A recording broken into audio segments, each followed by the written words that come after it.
This is Judgment Day, Part 22 of Surrogate, the Director's Cut. Written by Kraiva and Trin, SSJTrinity. The rating is teen and up audiences. No archive warnings apply.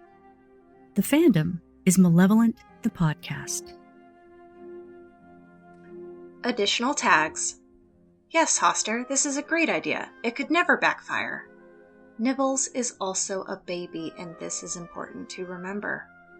Ouch. So sorry, sweet Faroe.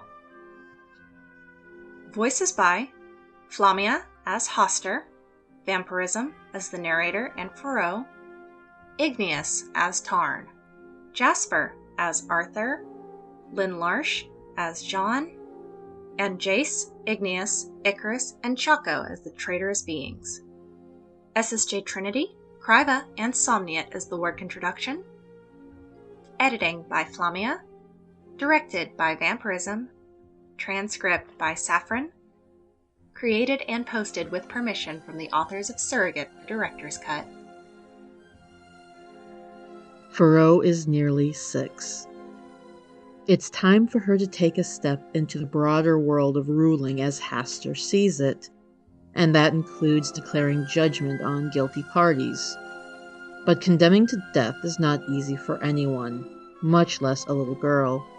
And Nibbles, who couldn't care less about life or death, takes issue with Faroe's tears. So Hastur gets her out of the way.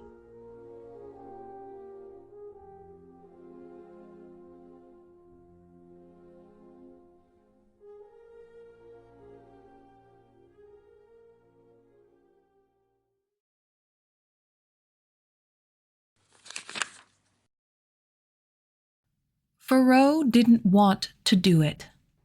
You must, my child. She didn't want to do it. My daughter, I have prepared you for this. You have witnessed my hand move against our enemies. You have watched as I mete out justice. It is time you learn to do the same. No. The goat joined in. It is necessary, my dear one. Life feeds life. Life is, on occasion, a cause for transgression. It is necessary for ruling. Then maybe she wouldn't rule. Faroe. It was so rare for Daddy to be displeased with her. The shock of it sent her into an even rarer tantrum, even though she knew very well it wouldn't get her what she wanted. She just needed to yell.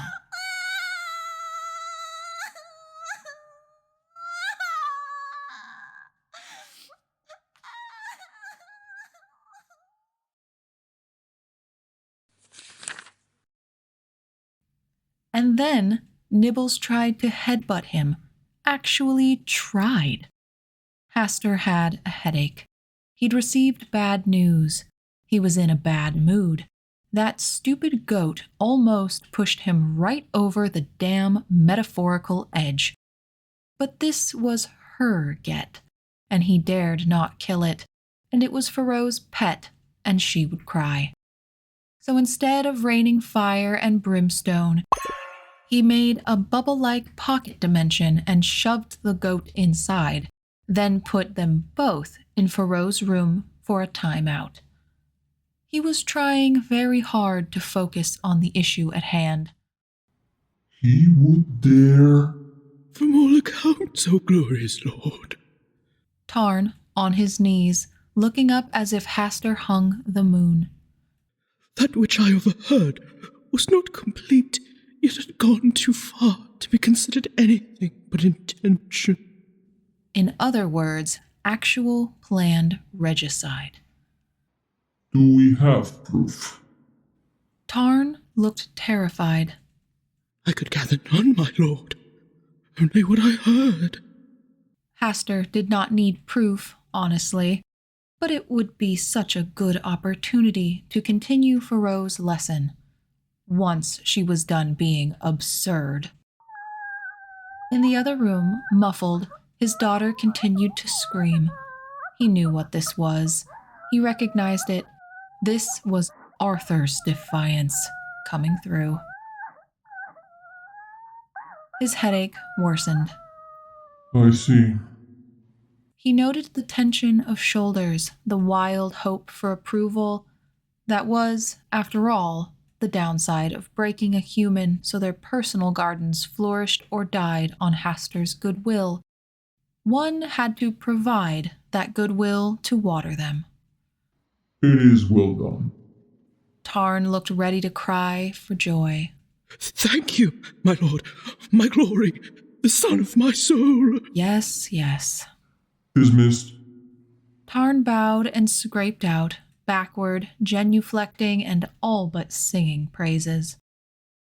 So now there was a plot to kill his daughter, fomented by one of his stupid, forgotten offspring, and he couldn't even talk to his daughter about it because she was currently melting down over perfectly reasonable education.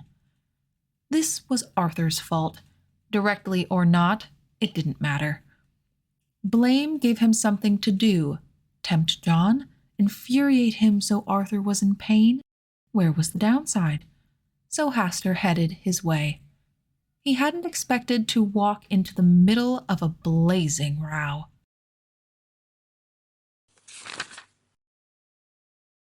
John didn't want to do it. John, we have got to talk about this. He didn't want to do it. John, this is a problem. We have got to figure out our next steps. No.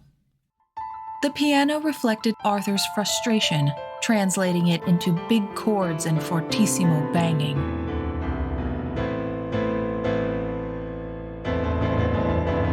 What are you going to say?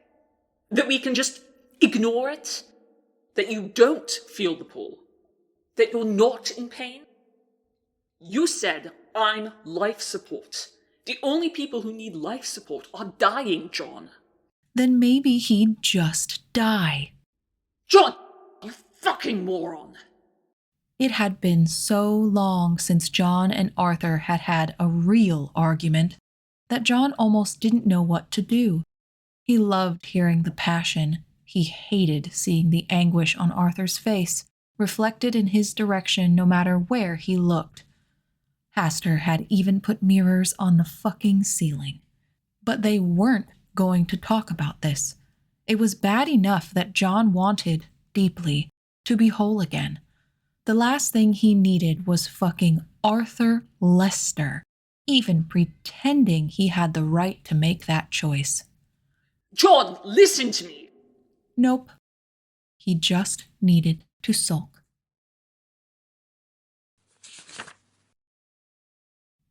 What were they fighting about? Was this why his head hurt so much today? Hastur dismissed that thought before it had time to take root.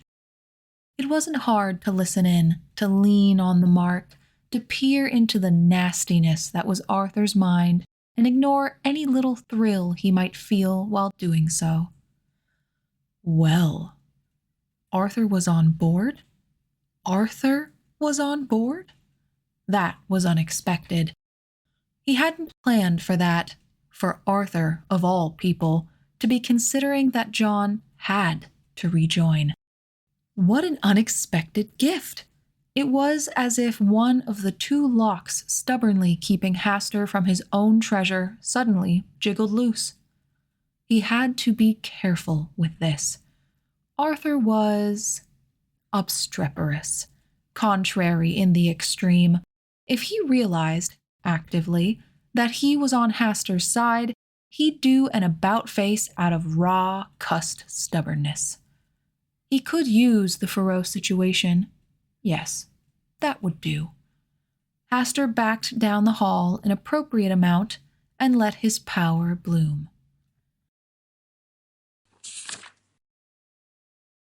You're being a child. Arthur banged away at the same 3 chords just because. You know, I was trying to be gentle about all this, but you're being such an ass that I... Fuck. She's coming. Arthur stopped talking and banged even harder. A concert grand, John thought, could really take a pounding. Hastur entered with the self-importance of a god in his own realm, wafting atmosphere like ozone. Composer. Peace. Oh, look, John. Arthur had the gall to be mutinous today. We've lost our names and gone back to titles. Really? I hadn't noticed. John jumped in, because they couldn't only do one asshole at a time, apparently. I didn't even realize we had company. We do. Does it matter? Not one little fucking bit. Good. And Arthur kept playing. You'd think a human he'd already broken once would have the self-preservation not to behave like this, but it was Arthur. Which brought Faroe back to mind, which... Gentlemen, As though none of that had occurred. I am here to inform you that there has been a direct threat on Faroe's life. Arthur spun. What? It is nothing you need to be concerned with directly. As though all was just fine. I am informing you as a courtesy. You do not have a say in this. Will she be safe? What do you think, Arthur? Do you think she'll be safe with me, her father? Arthur, he's riling you. Arthur's breath came faster.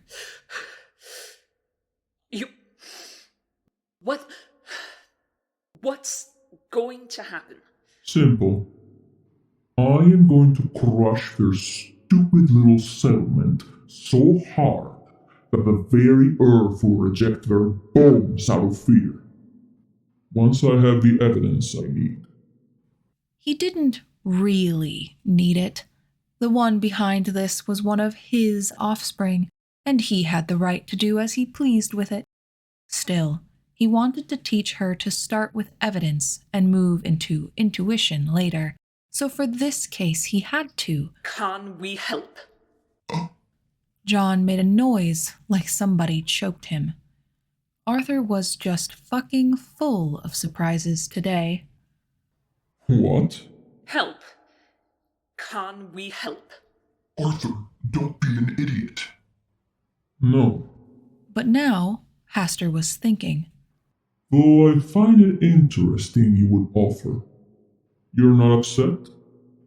I'm exposing my child to things I hardly think you'd find appropriate.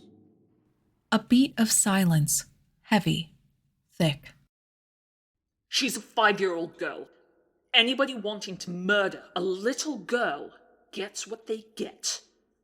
Can I help?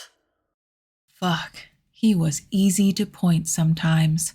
Threatened Faroe, and all his stupid human morals went right out the... Help. Help! Oh, such an idea Hastur now had. No, you can't. What? Enjoy his wellness today, John. It's rare. And he left, heading back the way he'd come. What did he mean by that? He meant I'm being an idiot and wasting a good day. A good day? Play one of those stupid folk songs for me. The weird, dirty Russian ones. Really? Yes. They're funny. You're not wrong. Arthur clearly understood they weren't going back to the topic. They'd been dancing around it for a full year. If John had his way, they'd continue to dance and never, ever discuss it. He wasn't going back to Hastur. He didn't care what it cost.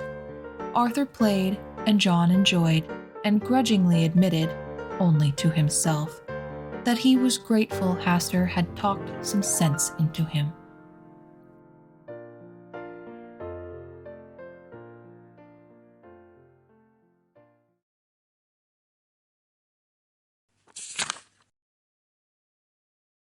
Help! What an idea! What a brilliant thought. The plan came together as if he'd spent months crafting it. This would work so well. Hastur swept toward his daughter's bedroom, no longer concerned if she were still crying, because she, in this instance, was not the goal. The god's damned baby goat was.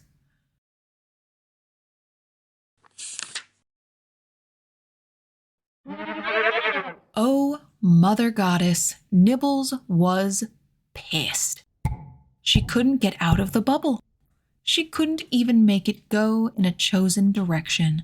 It was connected to Faroe, somehow, following her through the room, but Nibbles' many hooves and powerful bleats did nothing.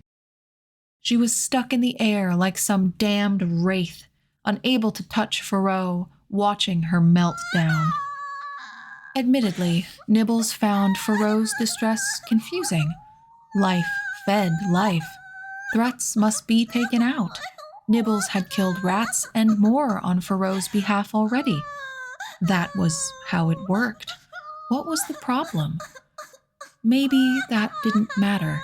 Faroe was so upset. And this baby human still wasn't quite able to communicate the problem, leaving Nibbles to try and piece it together herself, which...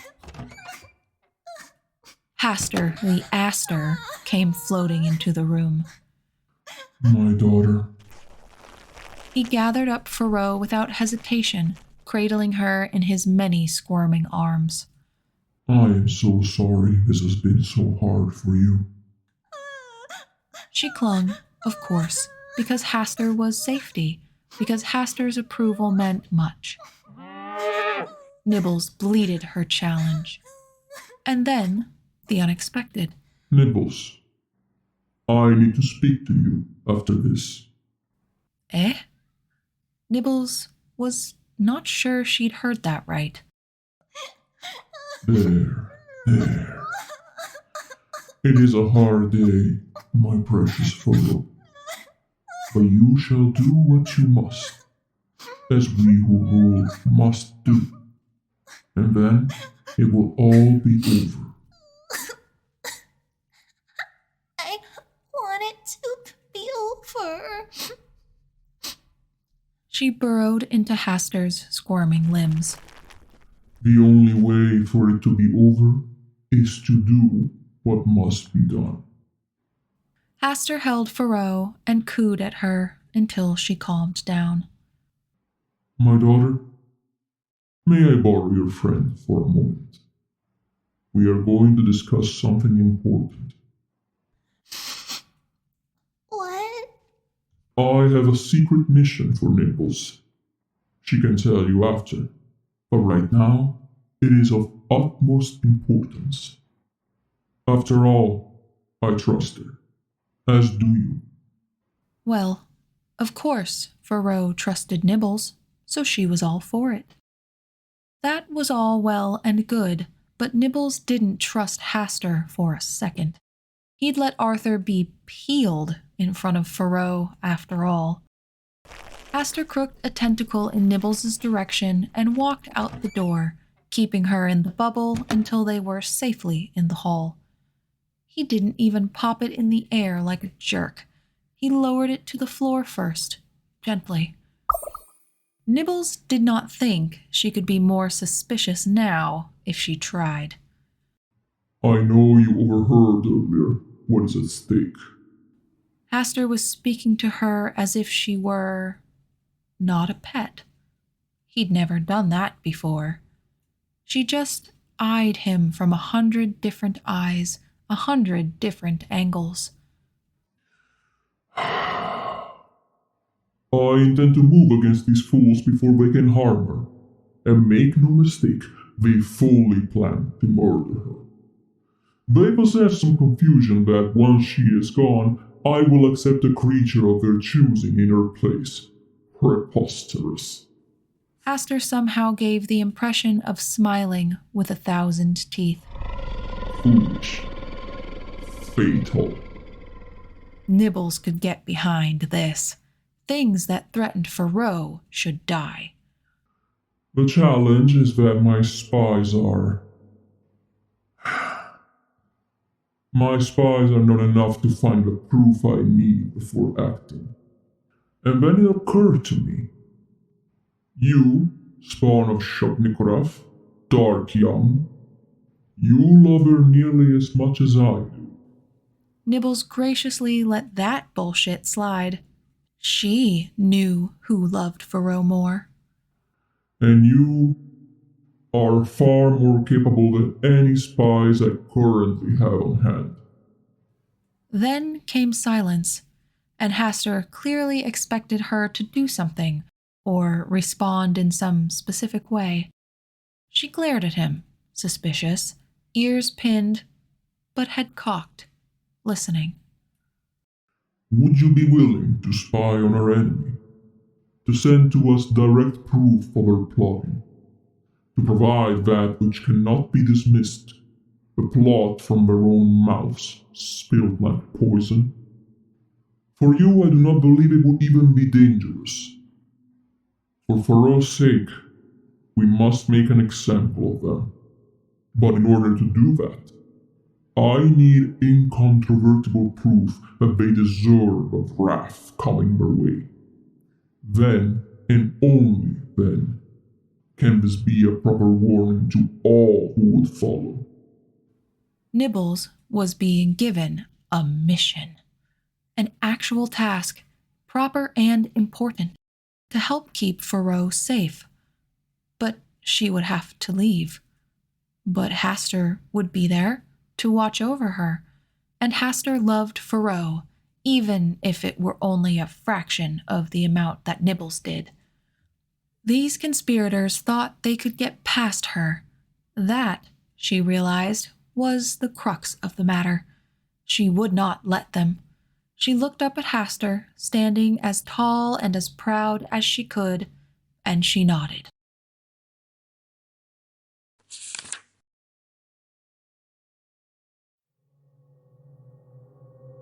Hastur sat with Faroe at his side. Their thrones were identical, though differently sized. Black now, gold like marble veins running through them, and placed under grim, spare spotlights that made them all that was visible in the room. There were many important beings here, but from the view of the throne, they stood in the dark. They were silent, hulking shapes with occasional glinting eyes, with accidental power leaks flashing green or arcing yellow. Faroe did not wear one of her usual glittering dresses today. She looked tiny. She looked pale. She wore a sheath of black, thickened with leather armor, and atop her head was a crown, black and gold, the only point of reflection in the room. My people, there has been a breach of trust. Deathly silence in the room.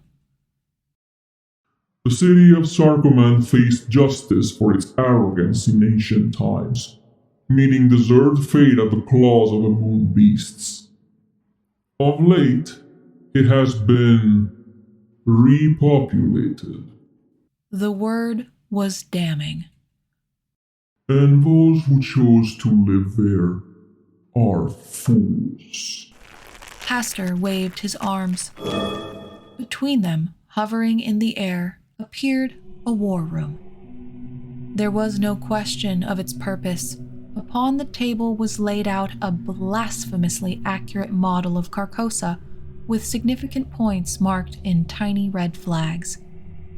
The beings leaned over that table were varied, vast, not any one thing, but united in purpose and point.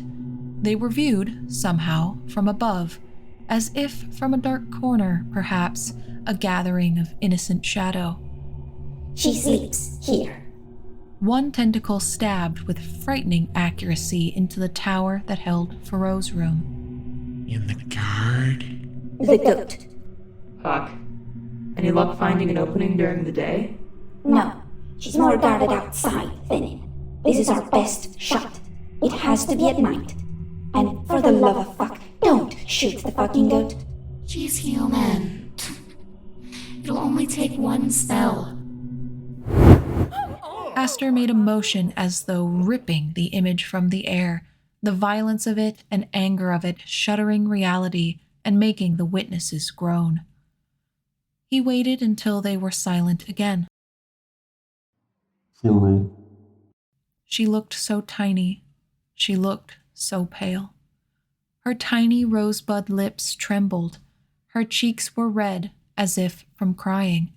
But damn if she wasn't going to make her daddy proud. They are guilty, she said, as taught. Very good. And your judgment? She did her best with the word, and the over-pronunciation somehow made it more terrible, more powerful, more damning. Execution. Her word carried doom. So let it be written. So let it be done.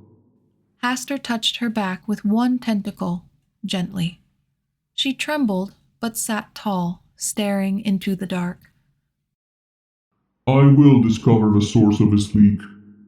So casually, so calmly, not at all a threat in any way.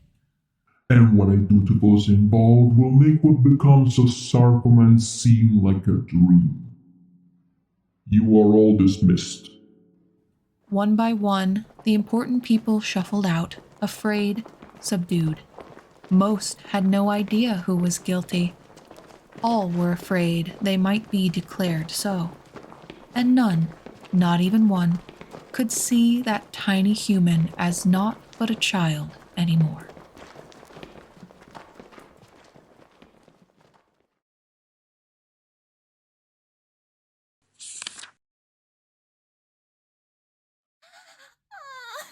She cried into the night. Hastur held her. He waited, past the time Faroe fell asleep, for Nibbles to return. You did well. As if Faroe had not clearly been sobbing. You saved their life. As if Faroe weren't visibly upset, even in sleep. And then Hastur just fucking left. And Nibbles stared at her charge, so tiny, face blotchy and pale, and knew something had gone terribly wrong.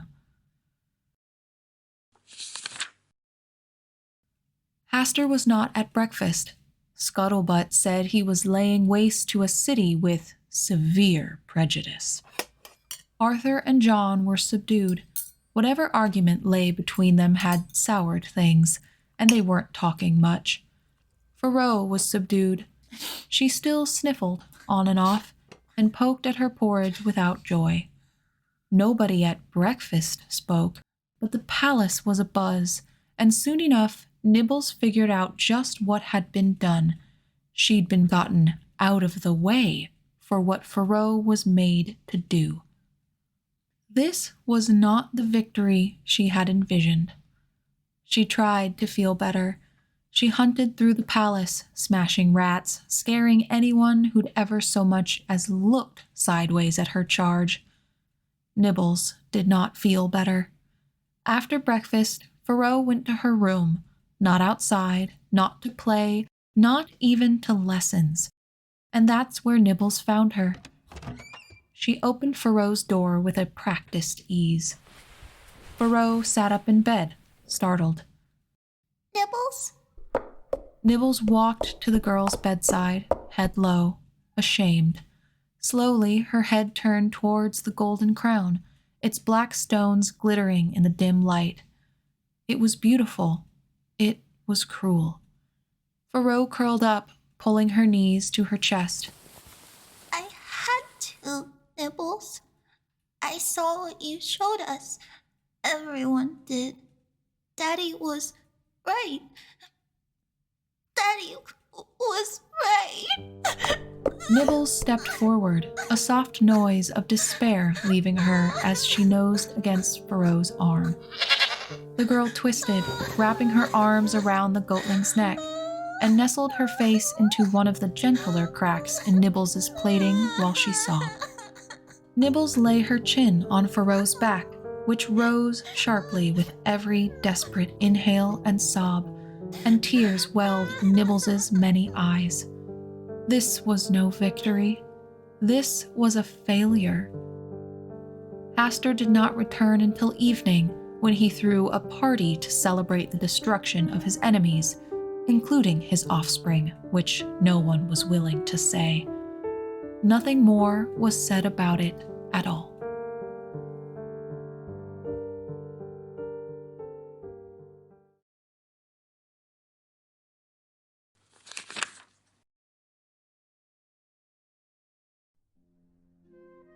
If you enjoyed this production of Surrogate, the Director's Cut, please read the original written work on AO3, where it is still actively updating as of October 2024. A link is in the work notes, where you can also find the social medias of all the production cast.